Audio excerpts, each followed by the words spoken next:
오늘 강사로 오신 류태우 목사님은 지금 심호하시는 교회가 동지방, 서울 동지방의 동안교회입니다.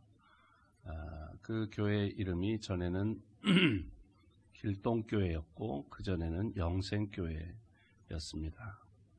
제가 신학생 때 신학생 전도사로 3학년 때 교육전도사와 본성가대 지휘자로 사역했던 교회입니다. 그때 심호하시던 목사님이 원로 목사님이 되시고 그리고 그 다음 이어서 현재 이제 담임 목사님으로 청빙받아 오신 지 이제 1년쯤 되셨습니다. 미국에서 공부하고 또 목회하시다가 이제 청빙을 받아 오셨고, 우리 유 목사님 아버님은 우리 교단 충청도의 홍성교회죠. 홍성교회 원로 목사님이신데 참 은혜가 넘치는 그런 귀한 목사님, 존경받는 목사님이신데 그 대를 이어서 목회를 하시는 그런 귀한 목사님이고, 저하고도 개인적으로도 찬양하는 사역에 함께했던 그런 목사님입니다.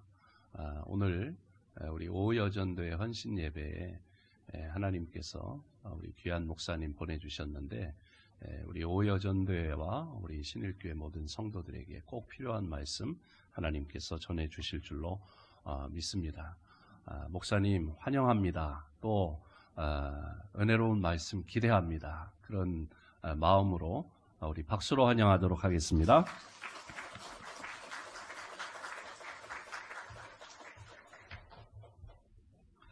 할렐루야.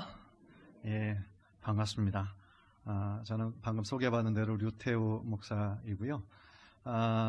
방금 이렇게 말씀을 나누는 가운데 여기 이제 동안교회 부임한 지 얼마나 됐느냐 해서 제가 딱 1년 됐습니다 말씀을 드렸어요. 그러니까 작년 6월에 이 서울 동지방의 동안교회로 부임을 받았는데, 사실은 제가 미국에서 20년 동안 살았습니다. 그래서 꽤 오랜 시간 결혼하자마자 미국 LA로 가서 13년 동안 공부하고 사역하고 그러다가 나중에 이제 그 뉴저지에 있는, 그래서 서부에 있다가 동부 끝으로 이제 이렇게 이동하게 된 거예요. 그래서 동부의 뉴저지에 또 시온성성결교회 담임 목사로 청빙받아서 거기서 7년 동안 사역하다가 하나님께서 또 이렇게 예상치 못한 방법으로 이렇게 한국으로 이끌어 주셨어요. 사실은 한 1년, 그러니까 지금 1년 됐으니까 그 1년 전부터 이 조국 교회에서 좀 섬겼으면 좋겠다라는 그런 마음이 늘 있었거든요. 사실은 한국을 오랫동안 떠나 있으면 이제 제일 마음이 좀 무거운 것 중에 하나가 우리 부모님들 연세 들어가시고 또 자꾸 병원에 가시고 아프시고 그런 소식을 들으니까 너무 이게 마음이 안타까운 거예요. 그러니까 아프신데 금방 올 수 있는 거리가 아니잖아요. 그래서 병원에 입원하셨다는데 이게 쉽게 오지도 못하고 발만 동동 구리고 있다가 재작년에 어머니가 정말 거의 돌아가실 뻔한 큰 그 수술을 당하셨을 때 한국에 이렇게 와서 한 일주일 동안 있는 동안에 하나님 한국에서 좀 이 사역의 길이 열렸으면 좋겠습니다. 그렇게 기도를 했거든요. 왜냐면은 우리 자녀들 물론 뭐 교육도 중요하지만, 미국에서 아이들 교육시키는 것도 중요하지만 더 중요한 건 우리 부모님 섬기는 건 때가 있는 건데, 두 분 다 이제 지금 이제 80이시거든요. 그래서 이 20년간이나 떨어져 너무 그냥 불효자로 살았는데 남은 시간이 언제가 될지는 모르겠지만 그 기간 동안은 좀 가까이서 있고 싶다고 하나님께 저 길을 열어달라고 그렇게 기도하는 중에 하나님께서 또 아주 또 정말 예상치 못한 방법으로 길을 열어주셨어요. 사실은 원한다고 다 되는 것도 아니고, 요즘에 모든 그런 이렇게 청빙을 받고 또 결정되고 하는 그런 모든 과정이 사실은 이제 쉽지 않은 과정 가운데 있는데, 하나님께서 또 이렇게 이끌어 주셔서 또 그 교회에서 사역할 수 있게 된 것이 얼마나 감사한지, 정말 모든 것이 하나님의 은혜구나, 하나님의 인도하심이구나, 그런 생각이 들었습니다. 그래서 오늘 또 이렇게 신일교회에서 부족한 사람인데 또 우리 선배 목사님께서 저를 또 잘 보셔서 이렇게 이끌어 주셔서 참 감사하고요. 학교 다닐 때부터 제가 우리 백병노 목사님 참 많이 존경했었습니다.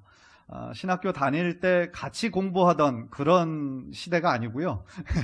저보다 이제 8년 선배님이신데 제가 이제 공부할 때는 예비역들이 8호학번이었습니다. 예, 그런데 이제 음악선교회라고 하는 음악을 매개로 한 선교단체가 있었어요. 그래서 그때 모임 있을 때마다 우리 선배 목사님 오셔서 귀한 말씀도 전해주시고 간증도 해주시고 그러시는데 참 마음에 도전이 되고 나도 저런 선배님처럼 되면 좋겠다. 늘 이렇게 본이 되는 귀한 선배님이셨어요. 그래서 오늘 선배님께서 또 한번 왔으면 좋겠다라고 말씀하시니까 거부할 수가 없이 이렇게 부족한 마음이지만 왔습니다. 그래서 오늘 부족한 종이 전하는 말씀이지만 하나님께서 전하는 자나 듣는 자 모두에게 은혜를 주셔서 우리들 모두에게 하나님이 주시는 풍성한 은혜가 흘러넘치게 될 줄 믿습니다.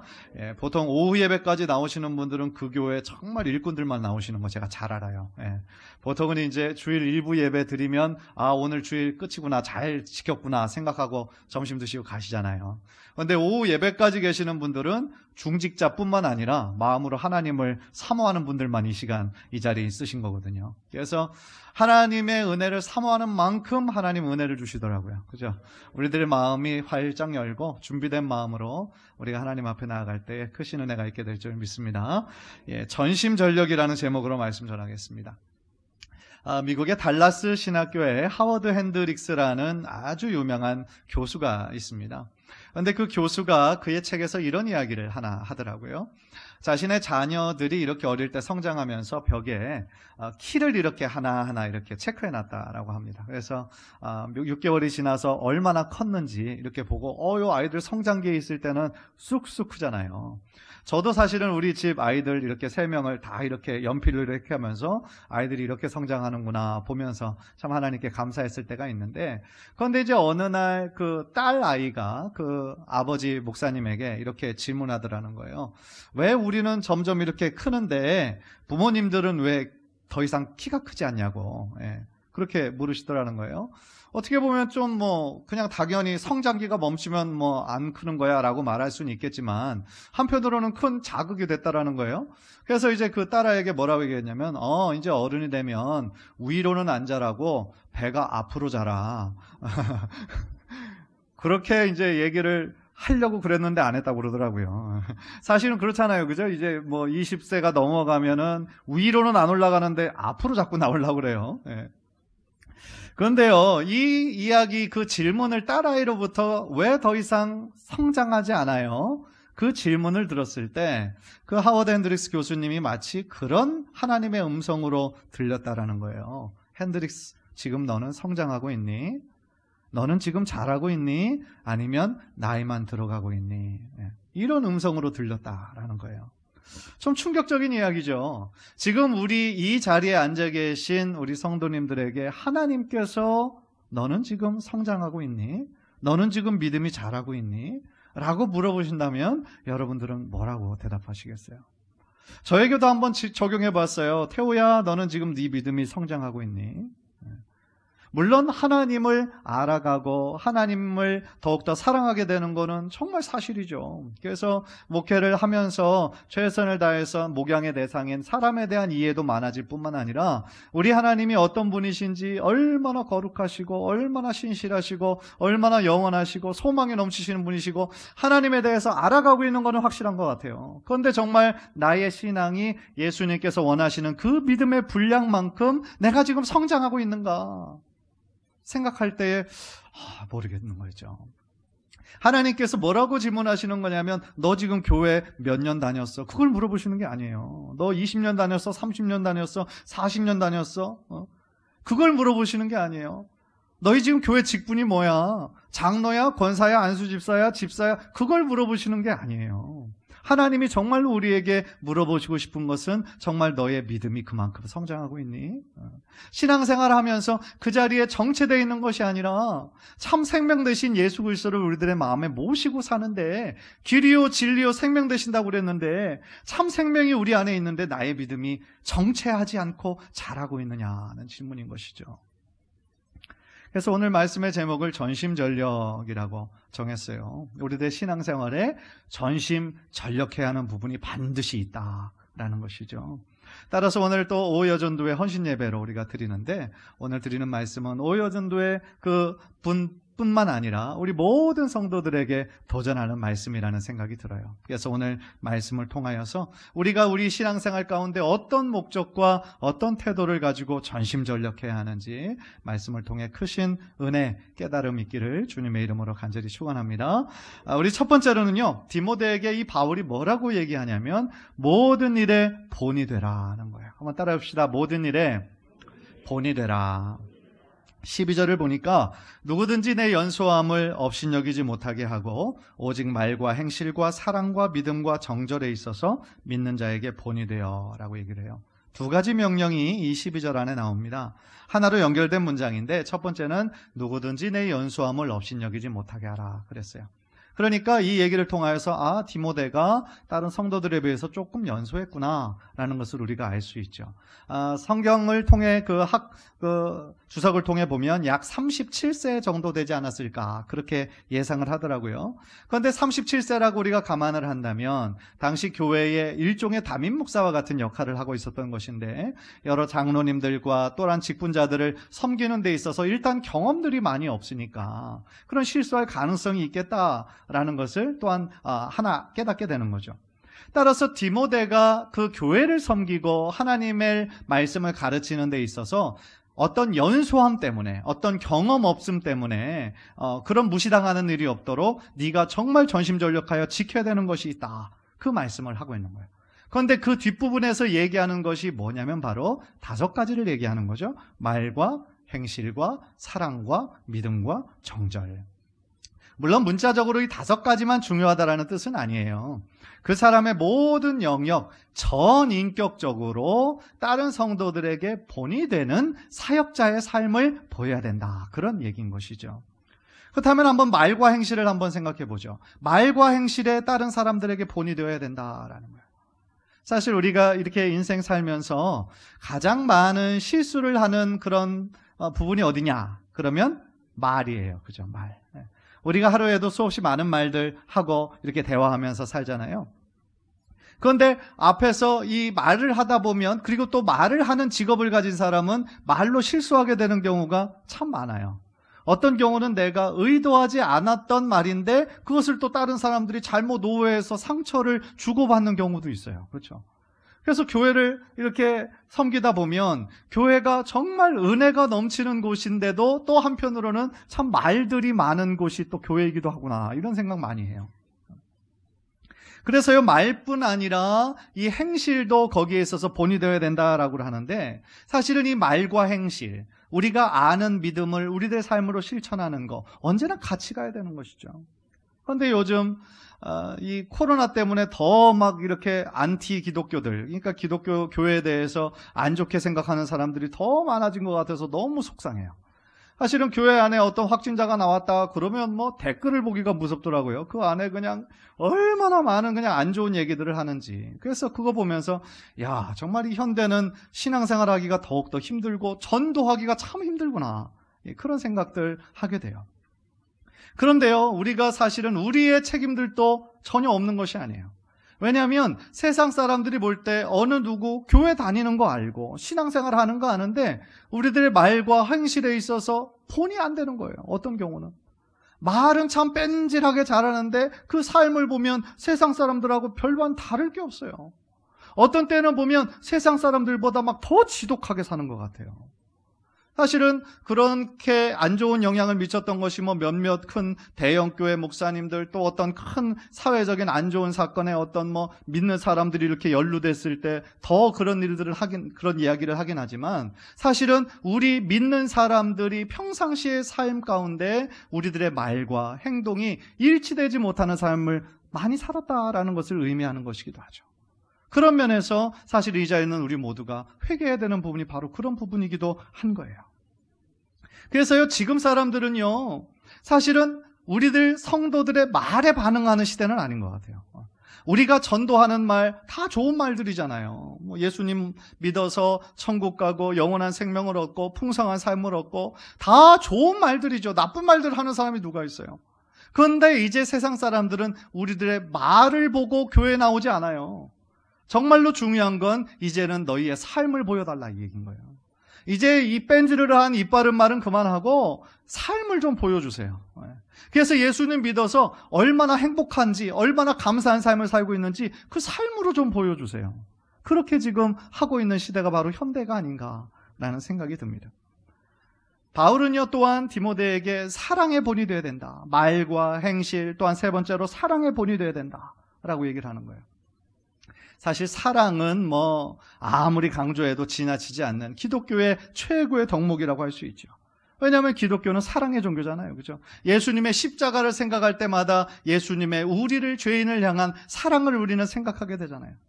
그래서 구약 중에서 많은 계명 중에 어떤 것이 가장 큰 계명입니까? 한 율법사가 예수님에게 물었을 때 예수님이 뭘 말씀하셨어요? 내 마음과 뜻과 정성을 다하여 누구를 사랑하라? 하나님을 사랑하라. 이것이 가장 크고 첫째 되는 계명이요. 두 번째로 큰 계명은 뭐라고 그랬어요? 내 이웃을 내 몸과 같이 사랑하라. 이 결국은 하나님 사랑과 이웃 사랑 하는 것이 우리 기독교의 최고의 덕목이고 그 사랑을 실천하는 삶을 우리들이 살아야 된다라고 말씀하고 계시는 거죠. 또한 네 번째로는 믿음에 대해서 본이 되어야 된다, 그렇게 말씀하고 있어요. 우리들의 신앙생활의 첫 시작, 바로 믿음으로 시작된 것이죠. 예수님을 나의 구원자로 믿고 나의 인생의 주인으로 믿는 그 믿음으로 우리가 하나님의 자녀가 되었어요. 또한 믿음이 없이는 하나님을 기쁘시게 할 수 없다고 히브리서 11장에 분명히 말씀하고 계시죠. 그래서 그 믿음이 자라서 예수 그리스도께서 원하시는 그 장성한 분량까지 이르는 것, 그것이 바로 우리들의 신앙생활의 영원한 목표가 되는 것이죠. 마지막으로 정절을 얘기하는데, 정절은 뭐겠어요? 곧 순결함을 가리키고 있는 거예요. 순결함. 영적인 순결함, 육체적인 순결함 다 말하고 있는데 특히 단정한 것, 그거를 말하고 있는 것이죠. 이 5가지 영역에 있어서 본이다라고 바울이 이렇게 말하면서 결국 저는 중요하다라고 생각하는 건 뭐냐면 이 모든 것에 균형이 있어야 되겠다. 우리 신앙인의 삶에. 그래서 균형과 성숙을 유지해서 이 5가지 영역에서 골고루 성장하는 것이 중요하겠다. 그런 생각을 한번 해봐요. 예를 들어 믿음은 참 좋은 것 같은데 그의 삶에 사랑이 없다라고 생각해 보세요. 얼마나 신앙이 건조하겠어요. 머리로는 아는 것들이 많은데 실제적으로는 그 말 가운데, 행실 가운데 사랑이 전혀 느껴지지 않아요. 그러면 얼마나 이 신앙생활이 건조하고 팍팍하게 느껴지겠어요. 고린도전서 13장 1절에 이런 말씀이 있어요. 내가 사람의 방언과 천사의 말을 할지라도 사랑이 없으면 소리나는 구리와 울리는 꽹과리가 되고, 말씀하시는 거죠. 사랑의 방언과 천사의 말을 할지라도 그 삶에 뭐가 없으면요? 사랑이 없으면 그 삶은 아무것도 아니라는 거예요. 따라서 우리 성도들의 삶에 하나님을 향한 사랑, 또한 우리 주변의 이웃을 향한 사랑이 없다면, 우리들의 삶에 사랑의 실천이 없다면 우리들은 아무것도 아니라는 거예요. 사랑하는 성도 여러분, 우리 귀한 성도님들의 삶은 어떻습니까? 여러분의 삶은 정말 다른 사람들에게 본이 되는, 그런 신앙의 본이 되는 그러한 삶을 살고 계십니까? 혹시 내가 목사도 아니고 선교사도 아닌데, 내가 무슨 장로도 아닌데 제가 꼭 그런 삶을 살아야 됩니까? 내 한 몸 살기도 어려운데 지금까지 그냥 그래왔던 것처럼 그냥 편하게 살겠습니다. 속으로 그렇게 생각하는 분 계십니까? 그러면 참 안타까운 일이에요. 왜 그런 줄 아십니까? 세상의 모든 시선이 지금 우리들을 바라보고 있어요. 바라보고 있습니다. 물론 우리가 다른 사람들의 시선 때문에 교회 다닌다라는 의미는 아니에요. 다른 사람들 시선 의식해가면서 우리가 신앙생활하면 얼마나 피곤하겠어요.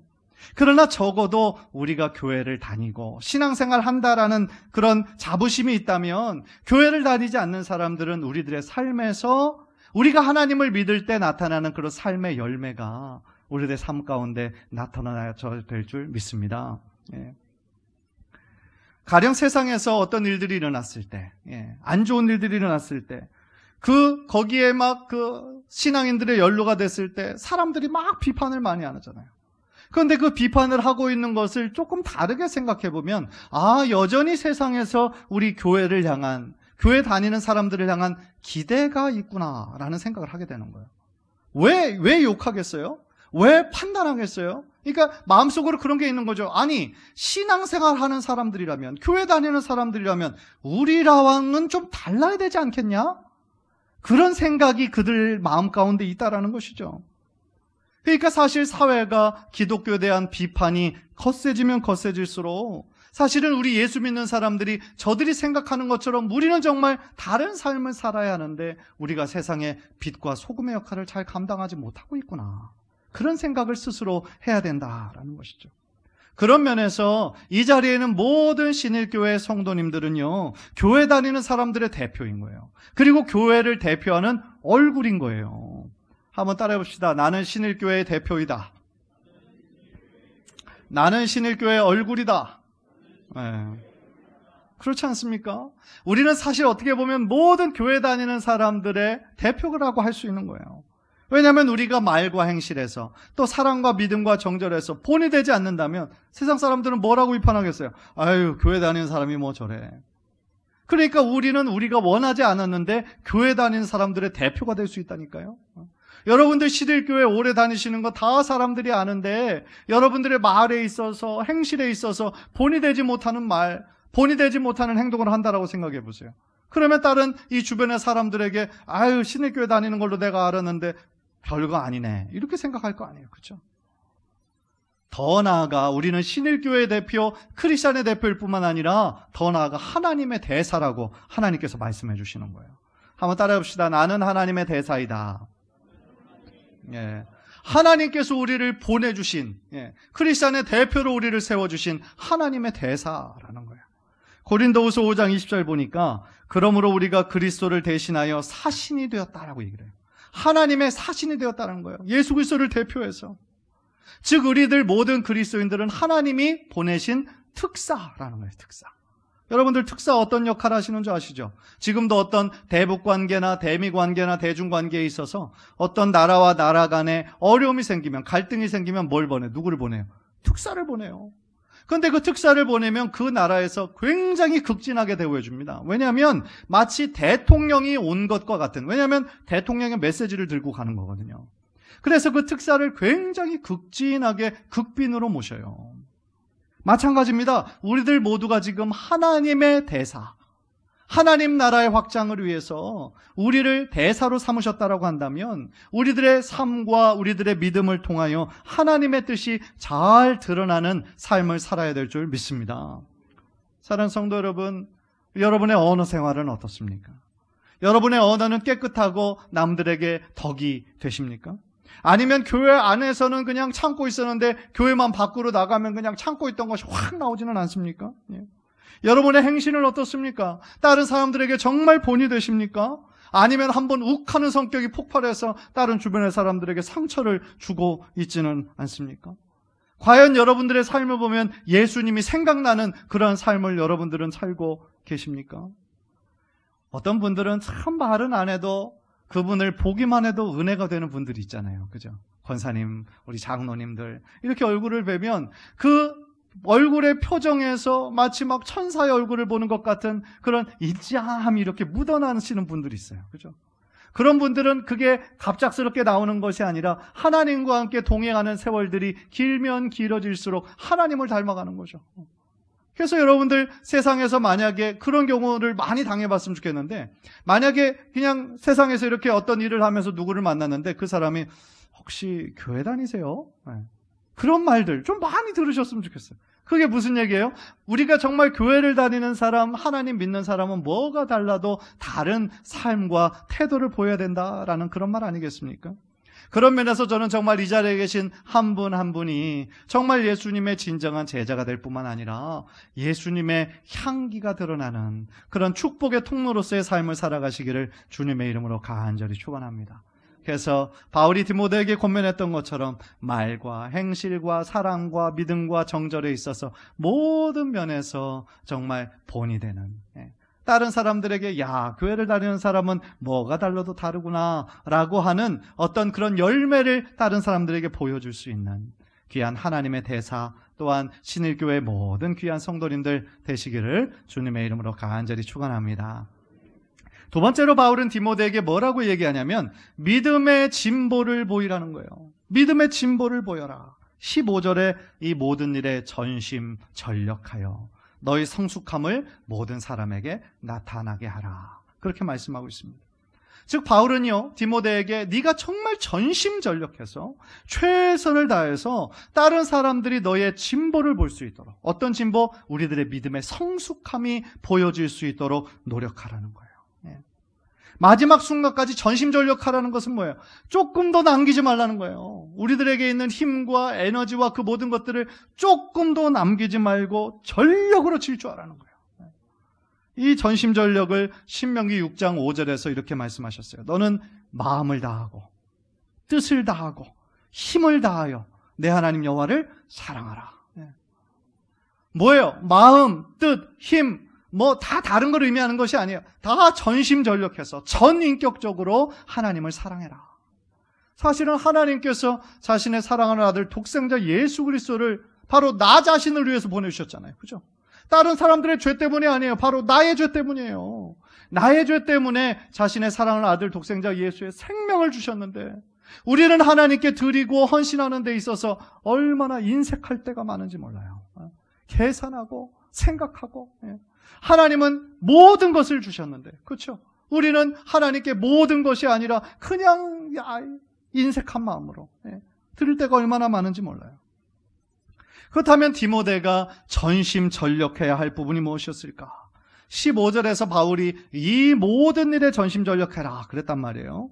그러니까 이 모든 것들이라 하면 바울이 디모데에게 가르쳤던 모든 목회의 그런 것들을 다 통괄하여 얘기하고 있는 거죠. 그래서 13절에 보니까 내가 이를 때까지 읽는 것과 권하는 것과 가르치는 것에 전념하라 그러고 있어요. 무슨 얘기입니까? 그때 당시에는 이제 유대교의 어떤 회당에서 하나님의 말씀을 낭독하는 그런 습관들이 늘 있어 왔죠. 그래서 그때 하나님의 말씀을 잘 읽고 또 우리 성도들에게, 그때 당시의 성도들에게 하나님의 말씀이 잘 깨달아질 수 있도록 가르치라는 그런 얘기인 거죠. 또 읽은 말씀을 해석하고 목양하는 데 있어서 전심전력해서 해라 라고 말씀하고 있는 거예요.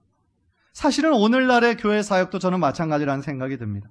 교회 사역이 점점 더 세분화되고 다양화되고 전문화되고 있지만 교회 안에서 가장 핵심적인 사역은 사실은 말씀 사역이 되어야 된다라는 것이죠.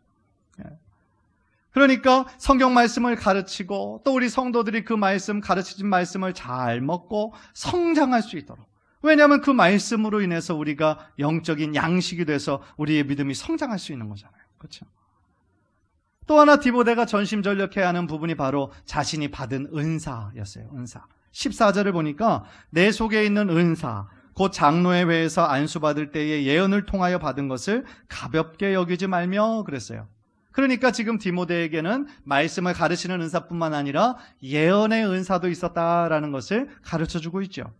그래서 바울은 디모데에게 너에게 하나님께서, 성령님께서 그 예언의 은사를 주셨기 때문에 그 은사를 가볍게 여기지 말고 하나님의 영광을 위해서 계속 사용해라, 그렇게 말씀하고 있다는 것이죠. 은사라는 것은요, 성령님께서 주시는 것인데 우리가 단순히 원한다라고 해서, 간절히 사모한다라고 해서 저절로 주어지는 것이 아니라 하나님께서 성령님의 의지로 각 사람에게 부어주시는 거예요. 그래서 그것을 성령의 은사라고 말씀을 하시는 거죠. 따라서 어떤 은사를 하나님께서 우리들에게 주셨어요. 그런데 그 은사는 하나님께서 주신 것이기 때문에 이 교회의 유익을 위해서, 하나님의 영광을 위해서 사용하라고 주신 거예요. 만약에 우리들에게 방언의 은사를 주셨어요. 만약에 그렇다고 한다면 그 방언의 은사를 이 교회의 유익을 위해서, 또한 하나님의 영광을 위해서 사용하라고 주신 거예요. 그렇죠? 우리들에게 봉사와 섬김의 은사를 주셨어요. 찬양의 은사를 주셨어요. 그러면 그것을 사용하라고 주신 거예요. 따라서 우리가 그런 것을 자랑하거나 드러내거나 어떤 그런 목적으로 사용하면 안 되겠지만, 하나님께서 주신 것이기 때문에 하나님의 뜻을 위하여 사용할 때 그 성령의 은사를 통하여 결국 하나님의 영광이 여러분들의 삶을 통해 드러나게 될 줄 믿습니다. 사랑하는 성도 여러분, 그렇다면 우리는 이 말씀을 우리 삶에 어떻게 적용할 수 있을까요? 제일 처음에 제가 드렸던 질문을 한번 생각해 보세요. 여러분의 믿음은 지금 성장하고 있는가? 여러분들의 그 믿음은 자라고 있는가? 여러분들은 내적으로, 영적으로 성장하고 있는가? 혹시 이 질문에 여러분들이 자신 있게 대답할 수 없다면 지금 나의 생활에, 신앙생활에 내가 전심전력하고 있는 부분이 어떤 부분인지 한번 스스로 생각해 보시라는 거죠. 바울은 15절에서 분명히 전심전력해서 이 모든 믿음의 진보를 보이라고 했는데, 혹시 나의 신앙 성장과 성숙을 위해서 내가 지금 전심전력하고 있는 것은 어떤 부분이 있는가 한번 스스로 질문해 보라는 거예요. 우리의 신앙을 자라게 하는 것은 하나님의 말씀인데, 우리는 과연 하나님의 말씀을 사모하는 마음으로 읽고 받아들이고 있는지, 그냥 머리로는 알고 성경이 영적인 지식이라는 것은, 영의 양식이라는 것은 아는데, 우리가 이 말씀을 소중하게 생각하기보다는 너무 가볍게 대하고 있지는 않은지 생각해 보라는 거죠. 여러분들의 기도 생활은 어떻습니까? 기도는 영적인 호흡이라고 말씀하고 계시는데, 우리는 정말 이 기도를 열심히 하나님께 헌신하고 있는가? 여러분들은 예배를 사모하고 있는가? 은혜의 자리를 사모하고 있는가? 하나님의 정말 그 사랑으로 여러분들의 삶을 채우고 싶은 거룩한 열망이 있는가라는 거죠. 하나님의 은혜를 사모하는 마음은 있으면서도 그 은혜의 자리에 동참하지 않는다면 우리가 어떻게 하나님의 은혜에 충만한 삶을 살 수가 있겠어요? 바울은 로마서 12장 11절에서 이렇게 권면합니다. 부지런하여 게으르지 말고 열심을 품고 주를 섬기라. 아멘. 한번 따라해 봅시다. 열심을 품고 주를 섬기라. 네. 주님을 섬기는 데 있어서 정말 우리가 부지런해야 되고 그 마음에 열심과 열정을 품고 하나님을 섬겨야 된다라는 거예요. 사실은요, 세상에 그 어떤 일도 대충해서 되는 거 없어요. 그렇지 않아요? 대충 그냥 설렁설렁 한다고 해서 우리가 돈 많이 벌 수 있는 거, 그런 일 하나도 없어요. 세상에 공짜는 없는 거예요. 그러니까 심은 대로 거둔다라는 법칙이 사실은 우리 인간 사는 세상 가운데는 그게 하나의 정말 귀중한 법칙이죠. 그런데 심은 만큼 거둔다라고 하는 그 농작의 법칙이 우리들의 신앙생활 가운데 똑같다라는 거예요. 우리가 열심을 품고 우리들의 모든 것에 전심전력을 다한다면 우리들의 신앙생활에는 어느 순간 진전이 있게 될 줄 믿습니다. 또한 우리들의 삶이 더욱더 예수님을 닮아가는 성숙해져가는 삶이 될 줄 믿습니다. 그러나 하나님을 알아가는 데 있어서는 관심도 없고 말씀과 기도 생활을 게을리하고 소홀히 한다면 우리들의 신앙생활은 진전이 아니라 오히려 퇴보할 수밖에 없다라는 거예요. 예수님은요, 그 계시록에 나타난 여러 교회들 중에서 뜨겁지도 않고 차지도 않았던 한 교회가 있었어요. 어느 교회요? 라오디게아 교회죠. 그 라오디게아 교인들을 계시록 3장을 보면 내 입에서 너를 토하여 버리리라, 그렇게 책망하셨어요. 무서운 경고 아닙니까? 아니, 교회면 다 하나님께 칭찬 듣는 그런 삶을 살아야 될 텐데 어떤 교회, 이 라오디게아 교회 같은 경우는 뜨겁지도 않고 차지도 않고 미지근한 상태로 하나님을 향한 열정을 다 잃어버리고 예수님에 대한 첫사랑도 다 잃어버리고 그저 습관과 전통에만 빠져서 그냥 형식적으로 왔다 갔다만 하는 그런 신앙생활을 한다면 예수님께서는 내가 너를 토해버리리라 말씀하셨다라는 거예요. 얼마나 무서운 경고의 말씀입니까? 따라서요, 우리는 다시 한번 하나님의 말씀으로 하나님을 향한 첫사랑으로 돌아가야 될 줄 믿습니다. 호세아 선지자가 호세아 6장 1절에서 이렇게 말씀한 적이 있어요. 오라 우리가 여호와께로 돌아가자. 오라 우리가 여호와께로 돌아가자. 그리고 3절에서 우리가 힘써 여호와를 알자, 이렇게 말씀하셨어요. 무슨 얘기예요? 하나님을 아는 데 있어서 우리가 힘써 전심전력하여 하나님을 알아가려고 우리가 노력할 때 우리들의 신앙생활에 하나님 주신 믿음의 진전이 있을 뿐만 아니라 하늘의 기쁨과 하늘의 평강이 우리들의 삶 가운데 흘러 넘치게 될 줄 믿습니다. 오늘 여전도의 헌신 예배를 우리가 드리고 있어요. 오늘 말씀을 통해서 다시 한번 우리들의 마음을 좀 새롭게 결단하는 시간이 되었으면 좋겠습니다. 하나님의 은혜의 말씀으로 하나님의 우리를 향한 그 본질로 돌아가는 귀한 은혜가 있었으면 좋겠어요. 그래서 우리가 신앙생활 하는 것이 그저 몇십 년 우리가 그냥 했던 것에, 익숙한 것에 머무르는 것이 아니라 하나님께서 우리들의 삶에 원하시는 그 믿음의 모습으로, 지금 그대로의 모습이 아니라 더 하나님을 기뻐 찬양하고 하나님께 더 뜨거운 마음으로 나아가 헌신하고 봉사하고 말씀을 사모할 수 있는, 그래서 우리들의 삶을 통하여 다른 사람들이 볼 때에 정말 믿는 자의 본이 될 뿐만 아니라 예수님이 생각나고 예수님의 향기가 흘러 퍼지는 귀한 오여전도회 회원들 뿐만 아니라 우리 귀한 신의교회 성도님들 모두 되시기를 주님의 이름으로 간절히 축원합니다. 우리 한번 기도하시겠습니다. 우리 한번 기도하실 때 오늘 말씀 생각하시면서 우리 한번 통성으로 한번 기도하기 원합니다. 하나님, 우리들의 신앙생활에 전심전력하여 우리들의 하나님을 향한 사랑이 더욱더 커져가기를 원합니다. 하나님을 향한 우리들의 열정이 더욱더 불타오르게 되기를 원합니다. 하나님, 나의 힘과 나의 의지는 연약하오니 주여 내 마음을 다시 한번 뜨겁게 붙잡아 주셔서 전심전력하여 하나님께 나아갈 때에 하나님의 크신 은혜와 축복이 나의 삶과 가정과 우리 교회에 풍성히 임재하여 주시옵소서. 주여 나를 주님의 도구로 사용하여 주시옵소서. 우리 그런 제목으로 주여 한번 부르고 통성으로 기도합니다. 주여